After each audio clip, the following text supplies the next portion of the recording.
এই ছেলে, তোকে বলতেছি, ছোট ভাই আমার, তোকে। ওর বয়স কত টাকা? 60+। ওনার বয়স 60, আপনার বয়স যখন 19 ছিল, চেহারাটা কি ওর মতো এরকম ফ্রেশ ছিল? আপনি কি টের পাইছেন কখন সাদা হয়ে গেছে? তুই পারবি না ভাই। আপনি কি টের পাইছেন ভুড়ি ডেবে বেরিয়ে গেছে? পার নাই। আরে সবকিছু তামাশা না, পাগল ছেলে। আপনি কি টের পাইছেন যে আপনি হঠাৎের মধ্যে প্রতিদিন আয়না দেখেন? আপনি কি একদিনও বুঝতে পারছেন বয়স পারছেন? বুঝা যায় নাকি? তোমার বয়স যখন 15 বছর ছিল আর এখন 19, তুমি কি কোনো পার্থক্য বুঝতে পারছো যে তোমার চেহারাটা পরিবর্তন হচ্ছে? যাও, চলে যাও, বসে যাও। ছোট ভাই আমার, তুমিও 50 বছরে উপনীত হবা যদি বেঁচে থাকো, আর তুমিও বুঝতে পারবো না, দাড়িগুলো পেকে যাবে, পেটটা বেরিয়ে যাবে, চামড়াগুলো কুচকে যাবে। কি যাবে? কুচকে যাবে। ওয়াল্লাহি তুমি আর দৌড়াতে পারবা না, হাঁপায়ে যাবে।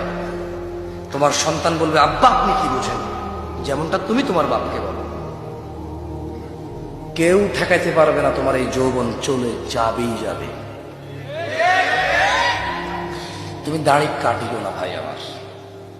আর একটা কথা বলি, কারা কারা মুসলমান হয়ে মরতে চান?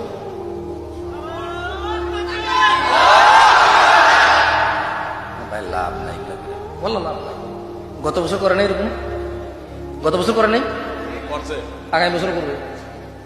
ব্যাস, এই স্লোগানবাজি বন্ধ করো ভাই আমার, স্লোগানবাজি বন্ধ করো। দিন শিখো, অনুভব করো। আমি মানি, আমি মানি আমি ফেরেশতা না। আমি মানি আমার চাইতে অনেক উন্নত চরিত্রের মানুষ এখানে আছে, আমি মানি। তোমরা আমাকে আনছো বলার জন্য, সেই যোগ্যতায়, সেই ক্ষমতায়, সে আপ্যায়ন আমি বলতেছি। আদালত আমার বলার ক্ষমতা নাই এখানে। আমার চাইতে অনেক শিক্ষিত মানুষ এখানে আছে বেশি।